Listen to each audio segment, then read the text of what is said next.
de la culture vaudou, la commune de Ouidah a accueilli ce 10 janvier la 26e édition de la commémoration des religions endogènes au Bénin. Instaurée en 1992 par l'ancien président Nicéphore Dieudonné Soglo, cette manifestation est entrée désormais dans l'histoire du Bénin. Chaque 10 janvier, le Bénin accueille plusieurs centaines de nationaux et internationaux autour de ce rendez-vous culturel et cultuel. En accueillant les manifestations officielles cette année sur la terre des Passais, le maire Christian Routinou de la cité historique de Ouidah exprime sa joie et reconnaissance pour le choix porté sur sa commune.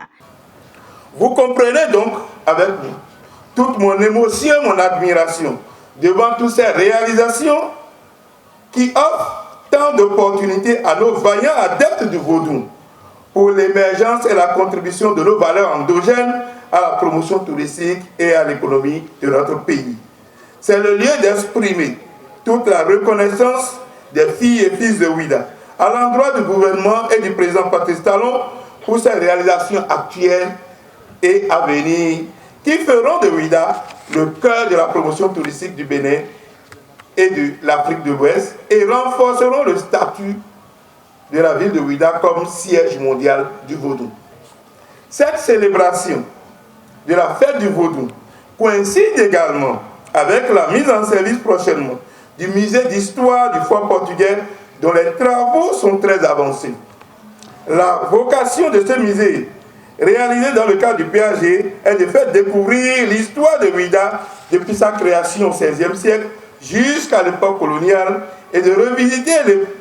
la période de l'esclavage, de la traite négrière et surtout de l'histoire sociale du peuplement et du développement de notre ville, Ouidah.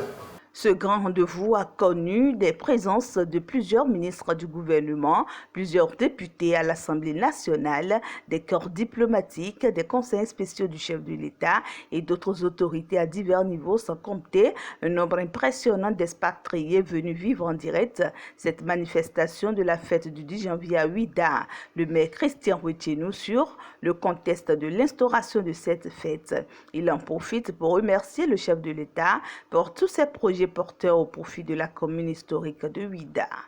Le vaudou est vénéré depuis le XVIIIe siècle au Brésil, à Cuba, en Jamaïque, à Trinidad et Tobago, en Haïti, à la Nouvelle-Orléans, en Amérique du Sud et en Europe. Transposé au monde entier par des milliers de captifs arrachés à leur terroir, cette religion a permis à des milliers d'êtres humains mis en esclavage et déportés de résister à la déshumanisation, de garder une espérance profonde et d'entretenir une subversion permanente de ces révoltes contre l'esclavage et de la traite des êtres humains. Ouidah, qui peut à juste titre se prévaloir de la réputation de grand carrefour de la religion vaudou, qui reste aujourd'hui le ciment le plus solide, l'énergie la plus vivifiante, et la plus apte à fédérer l'ensemble de toute la communauté noire d'Afrique et de la diaspora. Faite sous la coupole politique du ministre de la Culture, du Tourisme et de l'Art, la dite cérémonie qui s'est déroulée sur la plage de la Porte du Non-Retour à Ouidah a démarré par des consultations du FA qui ont révélé plusieurs interdits. Jean-Michel Abimbola invite par cette occasion les chefs des religions endogènes à continuer de prier sans cesse pour la paix et la stabilité dans notre pays. Vous me permettrez alors de profiter de cette tribune pour vous exhorter une fois encore à redoubler d'ardeur dans les prières et invocations, à solliciter la sagesse et la vigilance des prêtres et dignitaires religieux afin qu'ils continuent à éclairer les populations sur les comportements sains, sur les gestes barrières à observer en tout temps et en tout lieu. Les divinités protectrices, les esprits ancestraux nous veulent toujours forts, toujours robustes, pour poursuivre et accompagner le président de la République dans les multiples chantiers de construction qu'il a mis en branle depuis son avènement. Pour le ministre de la Culture, malgré le côté diabolique que révèlent certaines personnes mal informées sur cette religion, le vaudou continue d'être respecté et pratiqué au Bénin et dans le monde entier pour ceux qui s'y connaissent. Il invite les uns et les autres à faire usage sain de cette richesse ancestrale. Si l'immersion dans les temples et couvents peut permettre au public, quel qu'il soit, de découvrir les cultes, les rituels et l'ambiance caractéristique de ces lieux sacrés, le musée, quant à lui, offrira aux visiteurs une variété de connaissances scientifiques sur le sujet, avec des images et des représentations des différentes déités à travers une scénographie spécifique.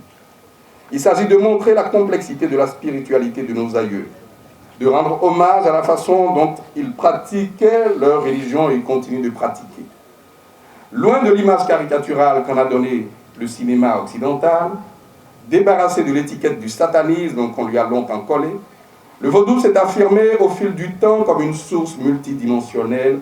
de l'altérité africaine. On y découvre une sens du savoir, un creuset de tolérance, un ensemble de croyances philosophiques, un savoir-faire artistique.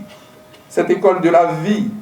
qui prône les valeurs fondamentales comme l'amour, l'humanisme, la tolérance, le respect de la nature, demeure encore et heureusement la vitrine identitaire de la plupart des peuples du golfe du Bénin en général et de leur diaspora. Malgré l'hostilité, la chape de plomb et le mépris dont elle a souffert,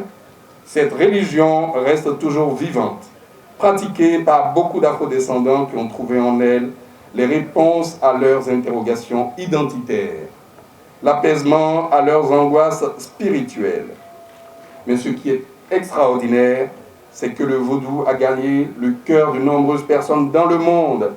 au-delà des communautés africaines et de leur diaspora. On ne compte plus les travaux scientifiques qu'il inspire aux chercheurs, ni les films documentaires qu'il suscite chez les réalisateurs,